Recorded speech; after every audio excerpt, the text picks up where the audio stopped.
Today we are touring the 4-bedroom Evermore Bayview flat. This sleeps 11 people and is about 1,900 square feet. First thing when you walk in, you've got that great view of Evermore Bay in that crystal blue water. Just a quick view here, you got the kitchen, really nice large living area. I think I said it, but this sleeps 11 people, so this is great for larger families or extended family. This is my favorite room. This is the bunk room. So you've got 4 individual bunk beds.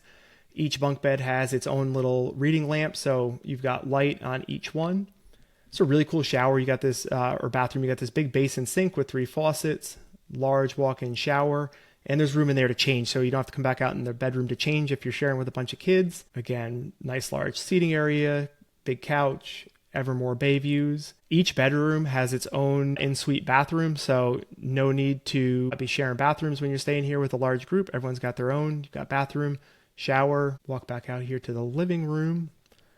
This kitchen is really well equipped with everything you need: pots, pans, silverware, coffee maker. I believe there's a blender in there. Really anything you need while you're there. Got laundry, so you got your washer dryer. Again, next bedroom's got in-suite bathroom. You saw some closet space in there where you can put your luggage. Go into the 4th bedroom, in-suite bathroom. Got some Evermore Bay views from here. So you look out, you got that nice water. We were on the 2nd floor, which I really enjoyed. You got, again, you're not on the ground floor, so you got some privacy, but you got some great views of Evermore Bay with a nice balcony you can sit on.